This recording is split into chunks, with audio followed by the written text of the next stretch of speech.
성령 하나님 나를 만지소서. 우리 찬양드립니다.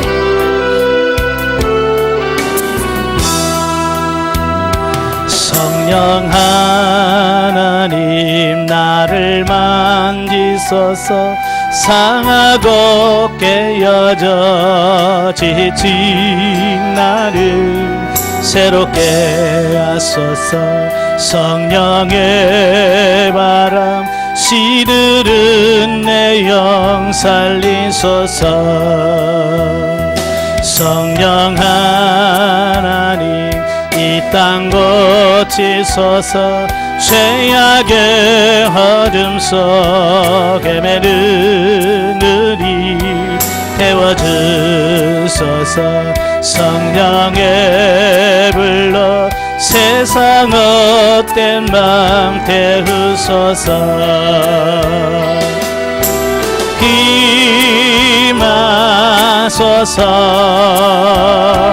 성령 하나님이시여 지금 이곳에 임하소서.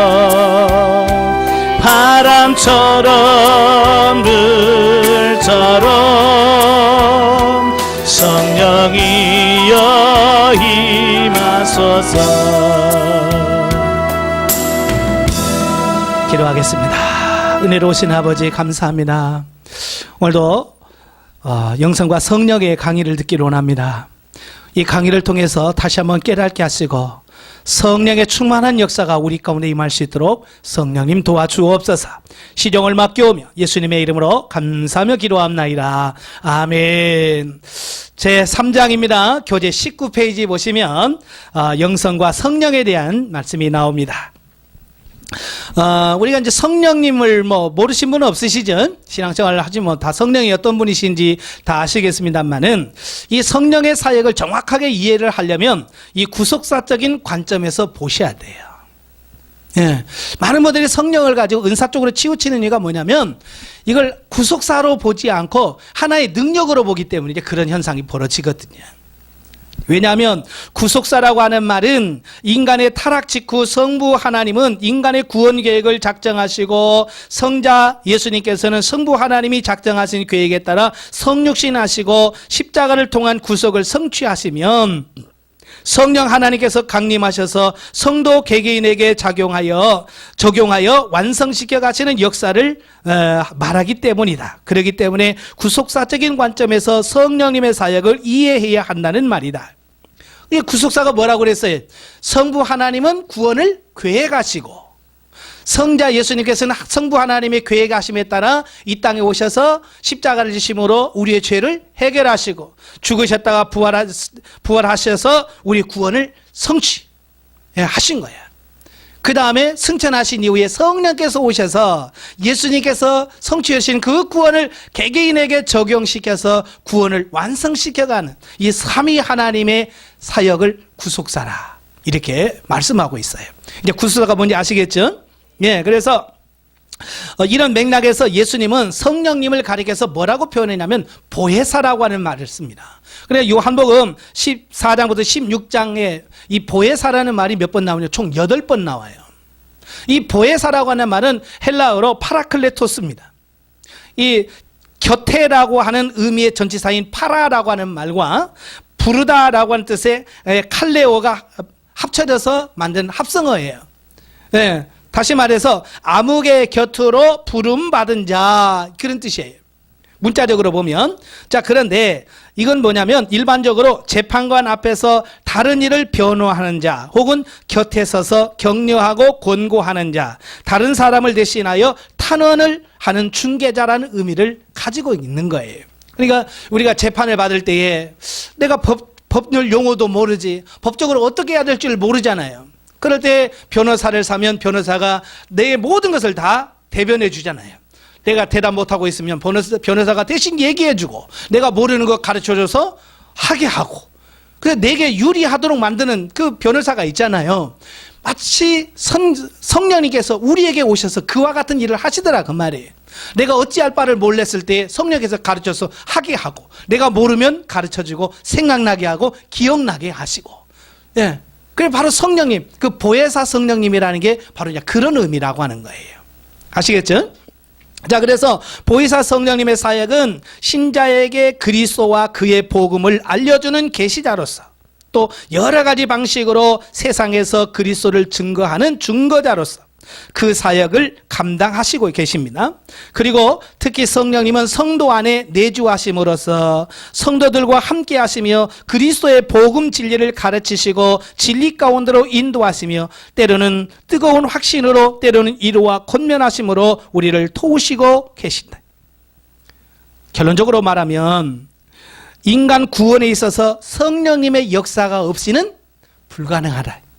이걸 얘기를 하고 있는 거예요. 예, 성령께서 모든 것 처음부터 우리를 부르시는 것부터 우리를 거듭나게 하시는 것부터 우리의 영성 훈련을 통해서 우리를 변화시키고 영으로 성장시켜주는 것부터 천국에 인도하는 것까지 모든 것을 책임져 주시고 이끌어 가시는 분이 성령님이라 그 말이에요. 그래서 예수님께서 성령을 회방하는 자는 사함을 받지 못한다고 하는 이유, 구원받지 못한다는 이유가 그거예요. 그 모든 일을 성령님이 하는데 성령님을 무시해버리고 성령님을 거부하면 구원받을 수 있는 다른 길이 없어요. 예. 성령님에 관한 약속. 자, 성령님의 오심은 이미 구약에서부터 예언되어지고 있다는 거예요. 예. 하나님께서 성령님의 약속하신 배경을 보면 예레미야 선지자를 통해서 31장 31절 34절에 보면 새 언약에 대한 말씀이 나와요. 거기 보면 이스라엘 백성들에게 내가 너희들의 남편이 되어서도 너희들이 내 명령을 지키지 아니했다. 그래서 내가 너희에게 새 언약을 베푸는데 작은 자로부터 큰 자까지 나를 알게 만들어주겠다라고 하는 게 새 언약에 대한 말씀이에요. 그러니까 새 언약이 있다라고 하는 말은 옛 언약이 있다는 얘기죠. 그 옛 언약은 뭐예요? 예, 시내산에서 모세와 맺은 언약을 옛 언약이라고 그래요. 분명히 시내산에서 이스라엘 백성과 하나님은 언약을 맺었어요. 여호와는 이스라엘 백성들의 하나님이 되고 이스라엘 백성은 하나님의 백성이 되는 그 언약을 세웠어요. 근데 이스라엘 백성들이 범죄함으로 그 언약을 지키지 못했어요. 예. 지키지 못한 언약은 뭐가 돼요? 깨지는 거잖아요. 여러분 뭐 전세 계약하고 뭐 집 사는 거 계약하고 써보셨잖아요. 그죠? 그래서 계약 못 지키면 뭐가 돼요? 계약 깨지는 거예요. 계약 깨져. 그래서 보증금 넣었던 것도 그냥 날리게 되는 거고 바로 이런 거예요. 지키지 못하면 깨지는 거예요. 그래서 이스라엘과 하나님과 맺은 언약이 깨진 게 된 거예요. 옛 언약이. 왜? 이스라엘 백성들이 지키지 못하니까. 그래서 하나님께서 그래도 그들을 구원하시기 위하여 새 언약을 약속하시는 거예요. 예. 그래서 그 새 언약이라고 하는 게 뭐냐? 두 가지 형태로 나타납니다. 그저 구약에서 말한 새 언약이 두 가지 형태로 나타나는데 하나가 뭐냐? 예수 그리스도의 십자가를 통해서 성취해질 언약. 예수 그리스도가 이 땅으로 십자가를 지심으로 우리의 모든 문제를 해결해 줄 거라는 그 언약이 첫 번째고 두 번째가 뭐냐면 바로 성령님을 통해서 이루어질 언약이 새 언약입니다. 그러니까 예레미야 31장에서 말씀하는 새 언약은 두 가지인데 예수 그리스도와 성령님을 통해서 우리를 구원하시는 그 언약을 새 언약이라고 말하고 있습니다. 즉 성부께서 계획하신 구원을 성자 예수 그리스도를 통해서 성취하시고 보혜사 성령님을 통해서 적용 완성하겠다고 하는 언약이 새 언약이다. 자, 그 말씀입니다. 자, 그런데 그 언약을 이루어가는 과정에 있어서 21절에 보면 21페이지 2번 성령의 이중적 사역입니다. 네. 그러니까 그 성령님이 우리를 구원하고 적용하고 완성해가는 과정에 있어서 성령께서 이중적으로 사역을 하신다라고 하는 말이에요. 성령의 이중적 사역이라는 말을 처음 들어본 분도 계실 거예요. 예. 그러니까 두 성령이 있다는 게 아니고 같은 성령님이신데 우리를 구원하고 적용해 가는 과정에 있어서 두 가지 방식으로 우리를 끌어간다, 이끌어간다, 구원하신다, 그런 말이에요. 다시 말해서 성령님의 이중적 사역이란 예수 그리스도를 통해 성취되어진 하나님의 구원 사역을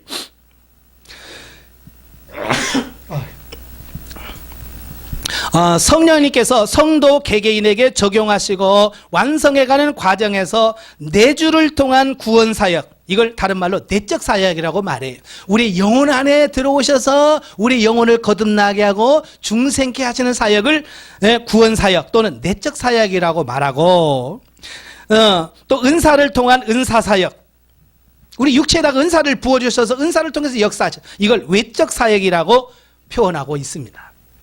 다시 말해서 성도를 변화 훈련 성장 성숙케 하는 과정에서 같은 한 성령님이 하시는 건데 사역의 특성상 분리해서 이해할 필요성이 있다, 그 얘기를 하고 있는 거예요. 종교개혁자인 칼빈도 그가 쓴 기독교 강요에서 그런 말을 했어요.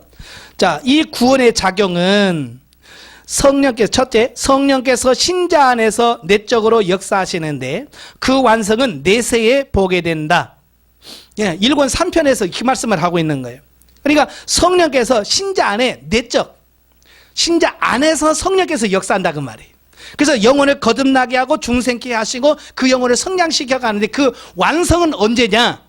이 땅에서가 아니라 하나님의 나라에 들어갈 때 완성이 되어진다. 예, 내적 사역은 그렇습니다. 자, 외적 사역은 뭐냐? 그리고 외적 수단을 통하여 성령께서 이 공작을 완성하시어 그 목적을 달성하게 된다라고 말씀하고 있습니다. 예. 그러니까 내적에서뿐만 아니라 외적에서도 성령께서 계속해서 공작, 여러 가지 일을 하시고 사역을 통해서 우리를 완성시켜 가서 그 목적을 달성하게 된다라고 말씀하고 있어요. 그러니까 성령님의 이중적 사역이란 말을 안 썼지만 내적 사역과 외적 사역을 분명히 이야기하고 있다라고 하는 거예요. 그래서 이제 시간이 지나서 내적 사역을 성령의 구원 사역이라고 하자. 그리고 외적 사역을 성령의 은사 사역이라고 하자라고 정리를 한 거예요. 아시겠죠? 예. 자, 구체적으로 보면 성령의 구원 사역, 내적인 사역을 보면, 자, 우리는 이미 성령님이 오심의 축복은 구약에서 약속되어진 것들임과 이것을 주께서 부활 승천하신 후에 우리 신자들 속에서 거하도록 보내신 보혜사 성령을 통해서 성취되었음을 알 수 있다. 자, 에스겔서 36장 25절부터 27절에 보면 맑은 물을 너희에게 뿌려서 너희로 정결하게 하되 곧 너희 더러운 것에서와 모든 우상 숭배에서 너희를 정결하게 할 것이며 또 새 영을 너희 속에 두고 새 마음을 너희에게 주되 너희 육신에서 굳은 마음을 제거하고 부드러운 마음을 줄 것이며 또 내 영을 너희 속에 두어 너희로 내 율례를 행하게 하리니 너희가 내 규례를 지켜 행할지니라 라고 약속하신 말씀인데, 이 말씀은 훗날 예수 십자가 사건 이후에 나타난 오순절 성령 강림을 내다보면서 하신 예언이다라고 하는 말씀이에요. 자, 여기서 내가 너희 속에 성령을 부어주겠다, 에스겔서를 통해서 약속했어요. 내가 너희 속에 성령을 부어 주시겠다. 이건 성령의 내적 사역을 지금 이야기하고 있는 거예요. 아시겠죠? 그러면서 에스겔서는 성령을 너희 속에 두고 하나님의 법, 곧 하나님의 율례와 규례를 지켜 행할 수 있도록 할 터이니 너희가 내 규례를 지켜 행할지라 라고 말씀하시죠. 즉 하나님의 영이신 성령이 우리 속에 들어와 우리의 영을 거듭나게 하실 뿐만 아니라 거듭난 영혼을 성장 성숙시켜 영혼의 구원을 완성시키겠다라고 하는 것을 말씀해 주고 있는 거예요. 그러니까 성령의 이런 내적 사역, 우리 안에서 이루어진 사역이 없이는 우리 영이 성장 성숙할 수 없다는 얘기를 하고 있는 거예요. 그러니까 우리가 기도하면서 하나님 성령님 내 안에 내적으로 역사해 주옵소서, 내적으로 충만케 하옵소서라는 기도를 하셔야 된다, 그 말이에요. 자, 두 번째로 성령의 은사 사역은 외적 사역이라고 그래요. 자, 성령의 외적 사역에 대해서는 요엘서 2장 28절 29절에 보면 그 후에 내가 내 영을 만민에게 부어주리니 너희 자녀들이 장래 일을 말할 것이며 너희 늙은이는 꿈을 꾸며 너희 젊은이는 이상을 볼 것이며 그때 내가 또 내 영을 남종과 여종에게 부어줄 것이며. 자, 거기서 그 후에라는 말이 나오죠. 여기서 그 후에라는 말은 뭐예요? 예, 예수 십자가의 사건과 부활을 의미합니다. 그러니까 성령이 언제 역사하셔요? 예수께서 십자가를 지고 죽으시고 부활하신 다음에 하늘로 승천하신 이후에 이 성령의 강림의 역사가 임할 거라 이미 요엘서에서 예언하고 있는 거예요. 그러니까 성령의 강림이 어느 날 그냥 갑자기 뜬금없이 뚝 떨어진 게 아니란 말이에요. 이미 구약에서부터 선지자를 통해서 예언되어지고 그날이 올 거다라고 말씀하신 그 언약이 그대로 성취된 거라는 이야기예요. 그런 일이 있은 후에 내가 만민에게 성령을 부어주시겠다. 만민에게 성령을 부어주겠다. 근데 여기서 만민이라고 하는 그 코르바사르라고 하는 말을 직역하면 모든 육체라는 말이에요. 예. 그러니까 성령을 어디에 부어주겠다고요? 모든 육체에다 부어주겠다. 육체에다 부어주겠다라고 말씀하고 있다는 거예요.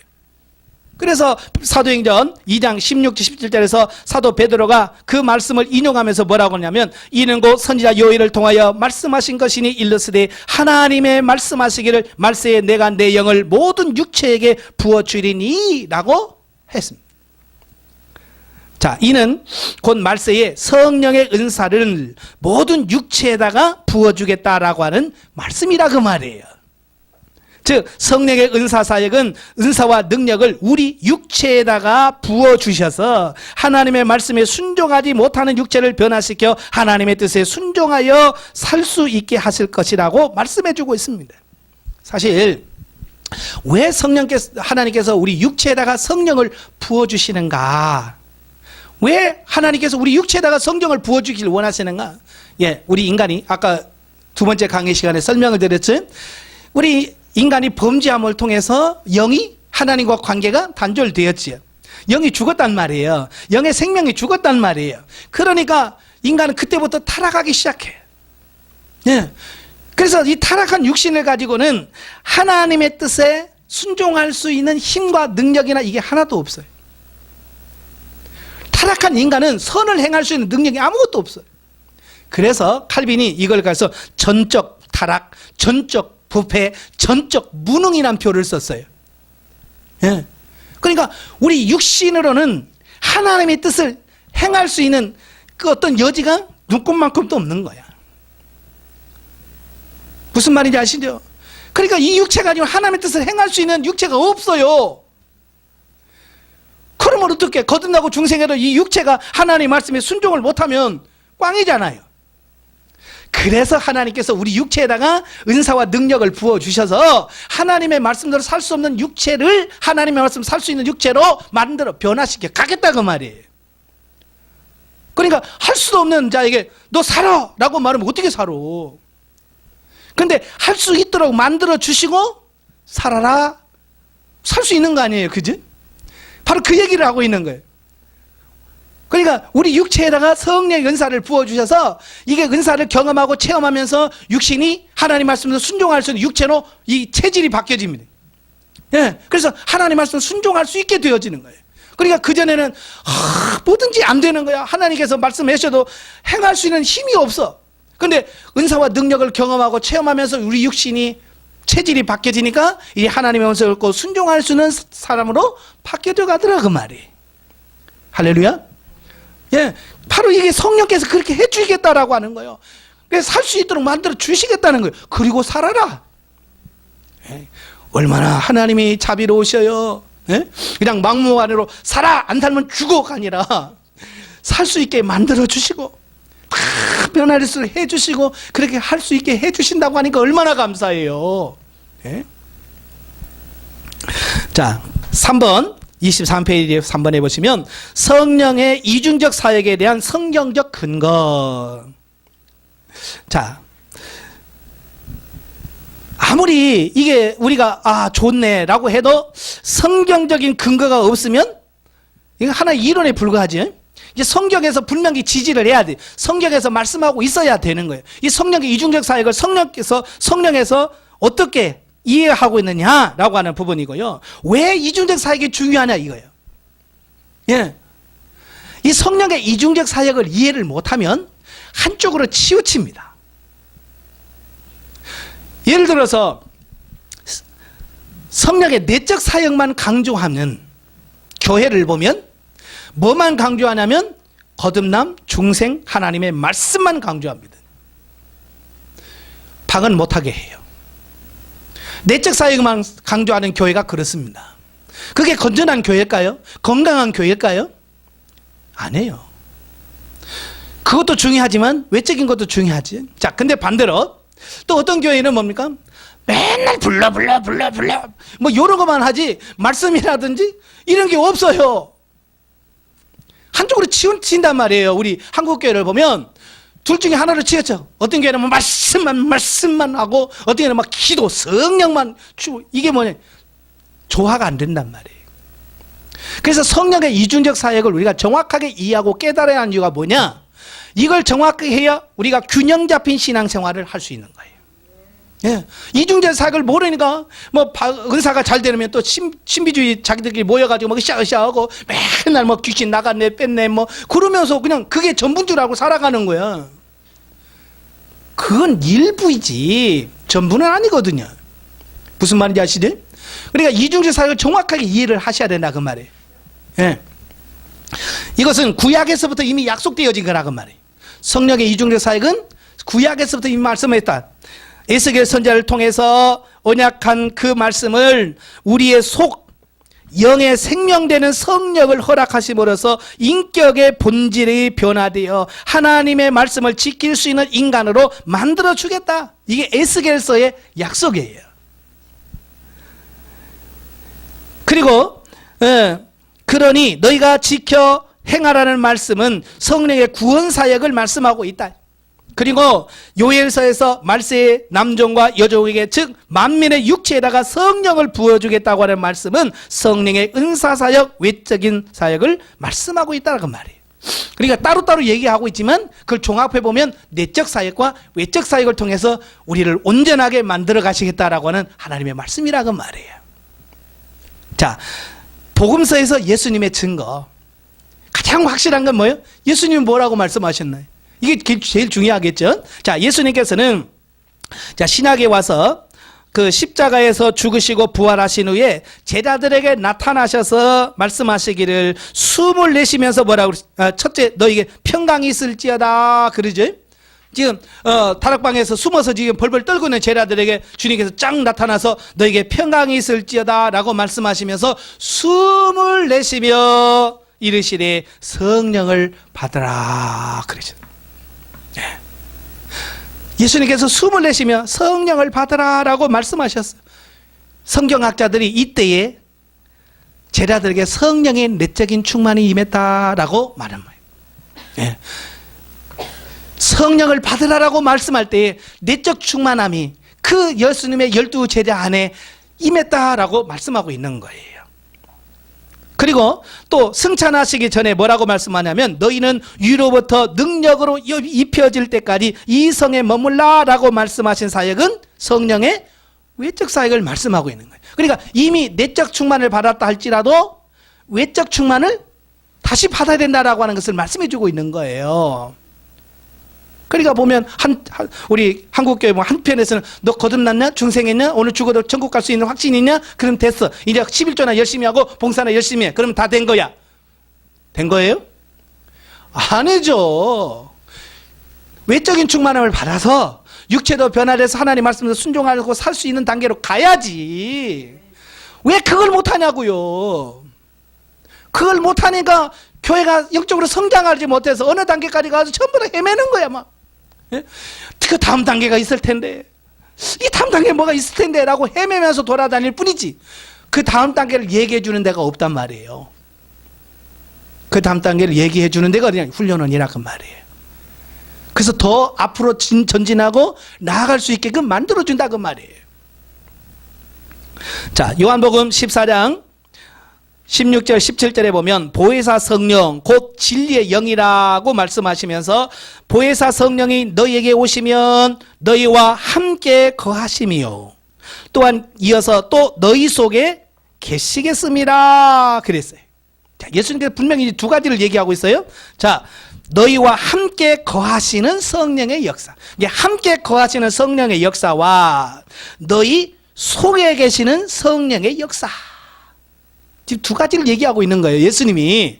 그러니까 예수님이 내적 사역이다, 외적 사역이다라고 말씀하지는 않지만 지금 내적인 사역과 외적인 사역을 지금 같이 동시에 말씀하고 있는 거예요. 너희와 거하시는 성령과 너희 속에 임하시는 성령에 대해서 말씀해주고 있다 그 말이에요.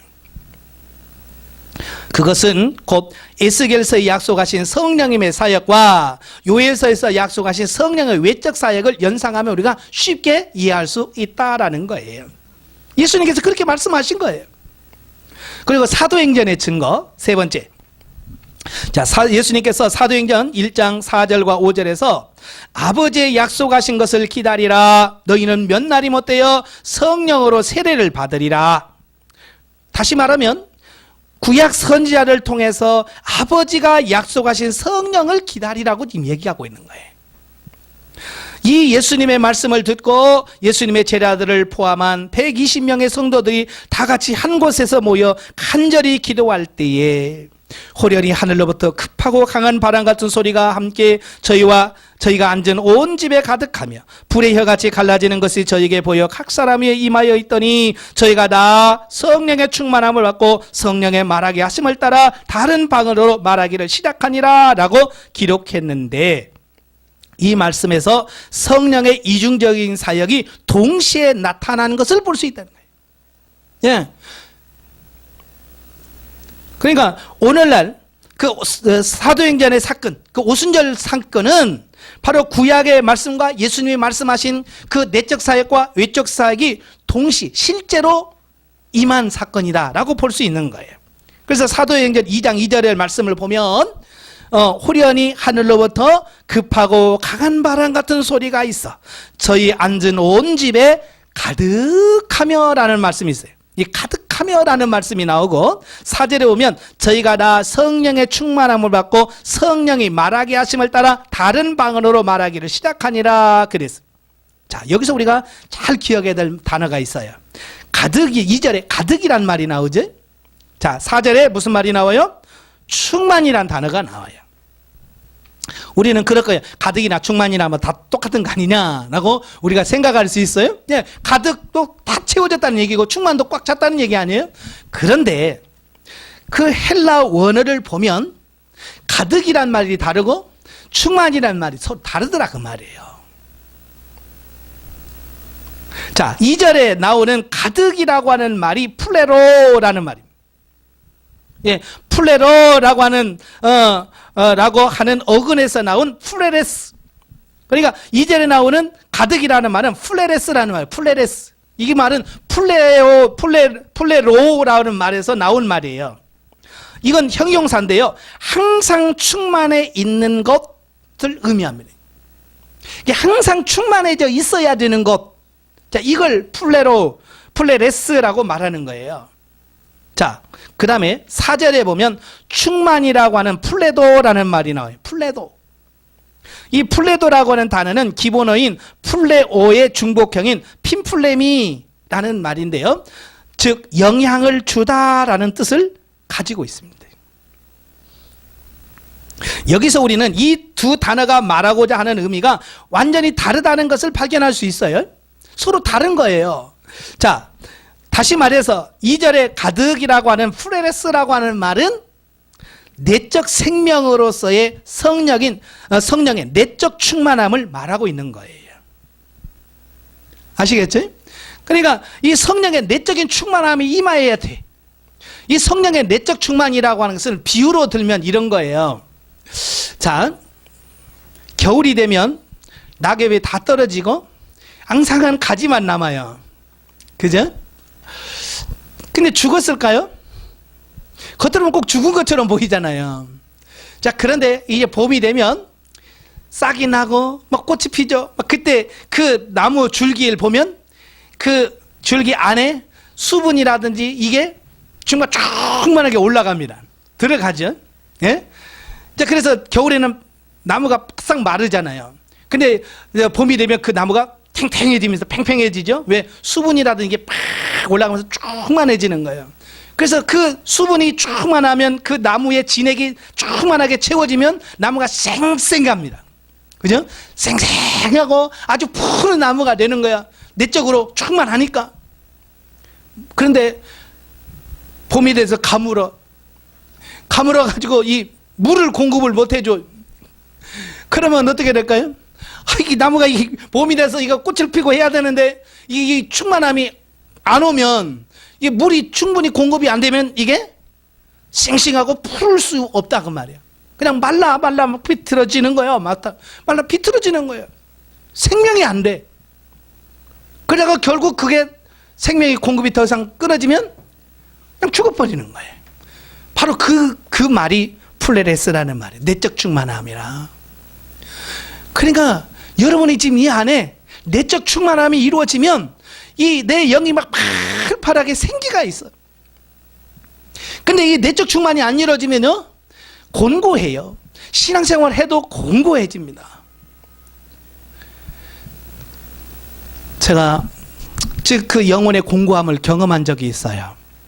제가 신학교 다닐 때요, 저는 나름대로 영적인 것을 굉장히 사모하고 성령 충만함을 사모해요. 그래서 제가 매주 2번을 철야를 합니다. 화요일 날하고 금요일 날 이틀을 철야합니다. 그 신학생 때 화요일 날은 제가 북한 선교에 가서 밤 11시 반부터 찬양 시작해서 4시 반까지 찬양하며 기도하고 말씀 듣고 막 계속 그 일을 합니다. 이제 그 일을 하다 보니까 저도 이제 인정을 받게 되고, 자, 그래서 제가 임원이 되고 신학교 연합회 회장 전국 신학회 회장까지 제가 했어요. 그래서 그 새벽에 그 기도회를 인도하고 찬양을 인도하고, 그러면요, 그 모인 사람들 막 다 은혜 받았다고 막 난리가요. 울고 불고 정말 은혜 받았습니다. 그런데 문제는 뭐냐면, 정작 그 기도회를 인도한 나는 공허한 거예요. 아침에 그 기도를 끝나고 이제 집으로 오잖아요. 제가 양재에 있는 그 캠퍼스로 차를 타고 가면 이 안에서 그냥 뻥 뚫려. 이 안에 이만큼 구멍이 뚫린 것 같아. 이만큼 구멍이 뻥 뚫려가지고 여기다가 에어컨 바람을 씌워주는 것처럼 막 해요. 아니, 밤새 기도하고 갔으면 막 기쁨이 충만하고 막 그래야 되는데 이게 채워지진 않은 거예요. 내적 이게 안 채워지는 거야. 막 그러니까 막 이 안에서 막 구멍이 뻥 뚫려가지고요, 막 이게 바람이 숑숑숑 들어가는 거야. 그래서 지금은 태국에서 선교사로 사역하시는 그 목사님한테, 그때는 전도사님, 나는 왜 이렇게 마음이 허전한지 몰라. 나는 왜 이렇게 공허한지 몰라. 다른 사람은 은혜 받았다고 울고 불고 난리인데 왜 나는 이렇게 공허한지 몰라. 그러니까 그 전도사님도 모르잖아요. 아마 그건 밤새도록 은혜를 쏟아 부어서 그런 거야. 나는 그래 그런가 보네. 그리고 나는 그냥 살았어. 근데 훈련을 받고 보니까, 왜냐하면 내적으로 충만이 이루어져야 되는 내적 충만이 안 이루어지는 거야. 그러니까 내가 채워져서 사역을 해야 되는데 내가 채워지지 않은 상태에서 사역을 하니까 남은 좋은데 나는 죽겠는 거야. 지금은 교회 안에 그런 사람이 수두룩합니다. 사역자들, 목회자들도 그런 사람들 많고, 전도사들 뿐만 아니라 심지어 구역장들도 많은 그런 사람들 많아요. 그러니까 자기 구역장에 가서 구역 예배를 인도하면 다른 사람이 다 은혜 받는데 말씀에 은혜가 있다는 거야. 근데 자기는 끝나고 나오면 막 허전한 거야. 막 이게. 여러분 그런 경험이 있어요, 없어요? 그런 게 있는 거예요. 왜? 내적 충만함이 없어지는 거예요. 그게 심각한 거예요. 곧 말라 죽겠다는 얘기거든요. 그러니까 하나님 앞에 가서 기도해서 내적 충만함이 이루어져야 돼. 아시겠어요? 자, 그 다음에 이제 플레도라고 하는 말이죠. 4절에 플레도라고 하는 말은 외적인 능력으로서 성령의 외적 충만함을 말한다 그랬습니다. 그래서 이 플레도라고 하는 말은 충전해야 되는 것이라는 의미를 갖고 있어요. 자, 여러분 핸드폰 다 있으시죠? 여러분 집에서 나갈 때 확인하는 게 뭐예요? 그렇죠. 항상 확인하는 게 배터리가 얼마나 있나, 몇 칸 돼 있나, 내가 저녁에 올 건데 저녁까지 이 충전이 이게 핸드폰에 다 할 수 있는가 늘 확인하잖아요. 자, 그 충전할 때 쓰는 용어가 플레도라는 얘기예요. 그러면 왜 내가 배터리가 충전됐는지 안 됐는지를 왜 확인합니까? 예, 그 배터리가 있을 때는 핸드폰이 제 역할을 하잖아요. 그죠? 그 충만하면 그 배터리 꽉 차 있으면 모든 기능이 다 돼요. 내가 인터넷을 하고 싶으면 인터넷을 하고, 통화를 하고 싶으면 통화를 하고, 뭘 하고 싶으면 내가 그 배터리가 있으니까 그게 되는 거예요. 근데 문제는 뭐냐면, 이게 배터리가 다 떨어지면 지금까지 기능하던 것들이 하나씩 꺼지는 거예요. 나중에는 때롱 하고 꺼져버려. 이 충전함이 다 떨어지면 띠롱 하고 그냥 꺼져버린다고요. 그 다음부터는 뭐요? 핸드폰 있으나 마나요. 아무 기능도 못하는 핸드폰이야 이거. 시간을 볼 수 있나요? 전화를 할 수 있나요? 전화를 받을 수가 있나요? 아무것도 못하는 거예요. 그럼 어떻게 해야 돼요? 빨리 가서 충전해야죠. 충전해서 배터리에 또 한 칸, 두 칸, 세 칸 올라가면 어느 순간에 빠랑 하고 또 켜지잖아요. 예? 그러면 또 제 기능을 발휘하잖아요. 자, 그게 플레도란 얘기예요. 그러니까 이 외적인 충만이라고 하는 것은 배터리에 충전이 되듯이 성령이 충만해야 된다는 것을 의미하고 있는 거예요. 예, 아시겠죠? 자, 그런데 우리가 중요한 것은 이 플레도라고는 외적 충만함은 한번 충전하면 끝까지 가는 건가? 아니라는 거예요. 여러분, 오늘 배터리를 100% 채웠다고 해서 죽을 때까지 계속 그 배터리 핸드폰을 씁니까? 아니잖아요. 많이 가야 이틀 가고 그렇잖아요. 많이 가야 이틀 가고 막 동영상 보고 그러면 하루도 못 가잖아요. 100% 채워봐야. 마찬가지예요. 이 플레도라고 하는 말은 충전이 돼 있어야만 작용한다. 그런 의미를 담고 있어요. 아시겠죠? 그래서 은사라든지 이 모든 것은요, 충전되어서 있어야 나타나는 거예요. 가끔 보면 어느 분들이 저기 상담하면서 그래, 목사님, 저는요 예전에는 방언이 됐는데요 요즘은 방언이 안 돼요. 무슨 얘기겠어요? 예, 지금 외적 충만이 방전됐다는 얘기예요. 예. 예전에는 충전이 되어서 성령에 충만하니까 방언도 되고 예언도 되고 모든 것도 돼요. 근데 어느 순간부터 기도를 안 해. 충전을 해야 되는데 충전을 안 해요. 그러니까 이미 전에 충전했던 거 다 떨어졌어요. 그러니까 기능을 하지 못하는 거예요. 그러니까 방언을 받았지만 방언이 안 되는 거예요. 은사를 받았지만 은사가 안 되는 거예요. 왜요? 예, 충전이 안 됐거든요. 충분하게 충전이 안 돼 있기 때문에 그런 현상이 벌어지더라는 거예요. 그래서 늘 확인해야 되는 게 뭐냐? 내가 지금 충전돼 있나? 확인해야 돼요. 그 다음에 이 충전이라는 것은 사역을 하면 할수록 빨리 소모가 되어진다. 자, 같은 핸드폰이라도 여러분이 들고 있으면 그 시간이 오래 갈 거예요. 그죠? 왜요? 여러분은 막 겨우 전화 받고 걸고 문자 겨우 확인하고 요 정도니까 배터리가 소모되는 게 아주 적어요. 근데 요즘 젊은 애들은요, 하루 가요? 못 갑니다. 핸드폰 충전해 가요? 또 보조 배터리 큰 거, 벽돌만한 거 또 거기다가 또 충전해 가지고 따로 들고 갑니다. 그리고도 뭐래요? 또 틈만 나면 또 충전시켜요. 왜 그럴까요? 걔네들은요, 우리가 하는 것처럼 통화하고 문자 받고 그것만 하는 게 아니에요. 계속 그들은 뭐예요? 동영상 보지, 게임하지, 또 영화 보지, 뭐 보지. 그러니까 이게 이 핸드폰이 배터리가 그걸 감당이 안 되는 거예요. 그러니까 금방 닳아버리는 거예요. 자, 이걸 오늘날 여러분들에게 적용하시면 뭐냐면, 교회에서 봉사를 많이 하고 사역을 많이 하면 성령이 금방만큼 소모가 빨리 된다는 얘기겠죠.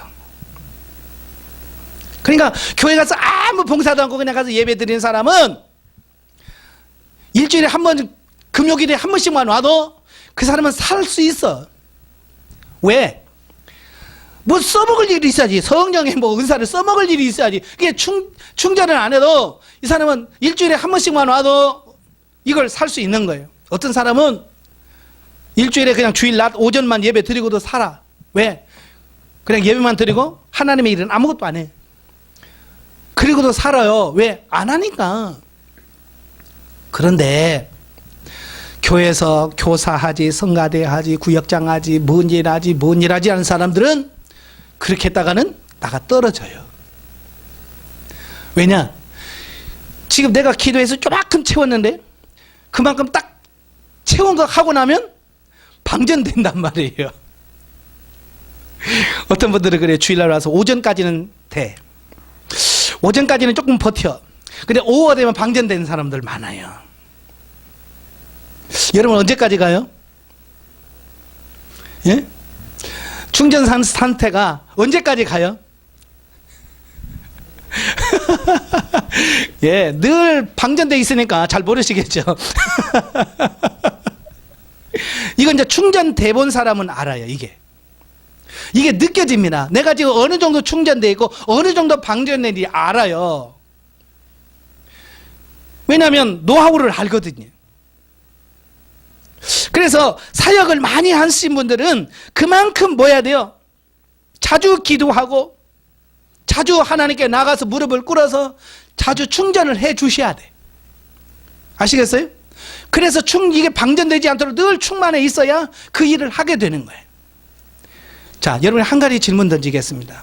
여러분 주일날 오전 예배 드리고 봉사하고 오후 예배 드리고 집에 가서 여러분이 집에 가서 가방 놓으면서 하는 말이 뭐예요?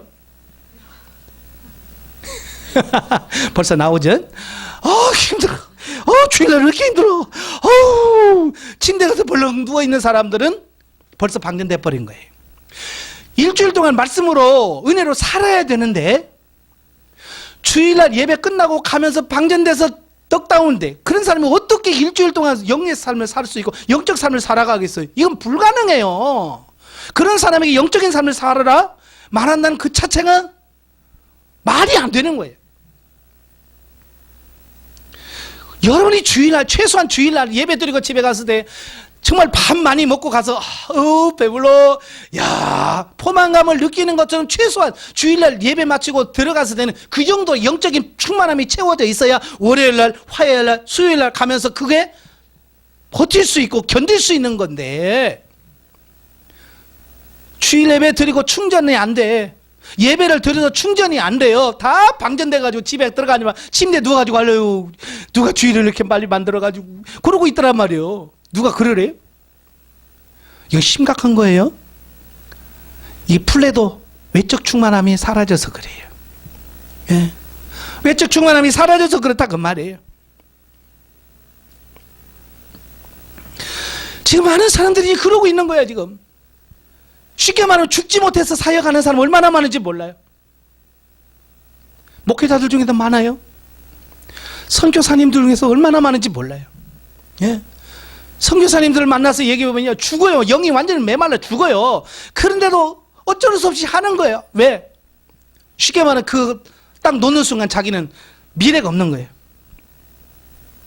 먹고 사는 문제가 그래서 선교사를 해야 뭘 보조라도 받고 뭐라도 해서 살잖아요. 그러니까 마지못해서 막 죽지 못해서 그 일을 하는 거야. 얼마나 불쌍해. 목회라도 마찬가지고. 그러지 말라고 말이에요. 기도하고 부르짖어서 성령 충만하셔서 정말 기쁨과 감사와 찬송 속에서 이 일을 해도 지금 할까 말까 하는데 그 사역을 죽지 못해서 하면 어떻게 그 일을 영적인 일을 어떻게 하겠어요? 이제 앞으로 여러분 충만하기 위해서 여러분 기도하셔야 돼요. 지금까지는 하루에 몇 시간 얼마만큼 기도했는지는 모르겠습니다만은 앞으로 이런 충만한 삶, 이 플레도와 플레레스 내적 충만과 외적 충만이 이루어지기 위해서는 최소한 하루에 5시간씩 기도하셔야 돼요. 아시겠죠? 5시간씩 기도하셔야 돼요. 그래서 충만하게 기도하면 처음에는 이게 간에 기별도 안 갑니다. 기도했는지 맞는지. 왜? 워낙 얘가 메말라서 이게 워낙 지금까지 뭘 충전해 놓은 게 없어요. 그래서 기도해도 기별이 없어요. 근데 하루, 이틀, 한 달, 두 달 계속해서 기도하다 보면 어느 순간인가 마음이 부툭해지면서 뭔가 채워지는 느낌을 보면서 내가 찬송을 하면 기쁘고 예배드리면 기쁘고 봉사하면 기쁘고 힘이 날 때가 와요. 그때가 뭐냐? 이제 조금 충전되었다라는 것을 느낄 수 있는 거예요. 그러면서 이제 봉사의 기쁨을 알게 되고 예배의 기쁨과 찬양의 기쁨을 아는 거예요. 그때부터는 뭐예요? 예배가 달라지는 거예요. 왜 지금 교회에서 다 예배 드리면서 인상 쓰고 왜 봉사하면서 열내면서 하냐? 이게 안 돼서 그래요. 이게 안 돼서. 예? 내가 채워지지 않으니까 그러는 거예요. 그래서 여러분 기도하시라 그 말이에요. 아시겠죠? 그래서 오늘부터 가셔서 하나님 어떻게 기도하기를 원하십니까? 그래서 어찌하든지 여러분 기도의 자리를 마련하셔야 돼요. 예? 기도의 자리를 마련하셔야 돼. 집에서 기도의 자리를 마련하시고 안 되면 교회 가서도 기도의 자리를 마련하시고 그래서 기도하셔야 돼. 저도 영성 훈련하면서 영성 훈련 받기 전에 저는 하루에 5시간씩 기도했어요. 영성 훈련 소개받기 전에 5시간씩 기도했어요. 새벽에 2시간 반, 새벽 예배 마치고 2시간 반 기도하고 아침 먹고 또 저녁 먹고 8시에 나가서 10시 반까지 기도하고 영성을 만나기 전에 하루에 5시간씩 그렇게 그 강대에서 엎드려서 기도하는 시간이 5시간이었어요. 근데 영성 훈련 받으니까 5시간씩 기도하라는 거예요. 5시간씩. 그래서 하나님 5시간까지 지금까지 해왔는데 저는 1시간 더 늘려서 6시간 하겠습니다. 그래서 정말 새벽에 3시간 기도하고 저녁에 8시부터 11시까지 기도하고 정말로 매일같이 밤에 강대상에 엎드려서 6시간씩 몸부림치며 기도했어요. 그러니까 그게 채워지더라고요. 어느 순간에 채워져요. 채워지니까 내 삶이 달라지는 거예요. 예. 여러분이 채우시길 바래요. 아시겠어요? 예. 이건 누구에게 뭐 보이고 어쩌고 그거 없어요. 나와 하나님과의 관계예요. 그래서 정말 하나님의 엎드려서 기도하는 시간이 5시간이라면 이제는 걸어가면서도 기도하셔야 돼요. 아시겠어요? 이제 여러분은 이제 모든 안테나를 하나님께 고정시켜야 돼요. 걸어가면서 아버지 하나님 방언하실 줄 아시면 방언으로 계속 기도하시면서 걸어가시고 집에서도 빨래하시면서 설거지하면서 뭘 하면서 계속 기도하시면서 하십시오. 그러면 충만해집니다. 채워집니다. 아시겠죠? 예, 그 내적인 충만과 예적인 충만이 그렇게 되어야 돼요. 네. 자, 4번 네 번째 서신서에 나타난 사도들의 증거 그랬어요.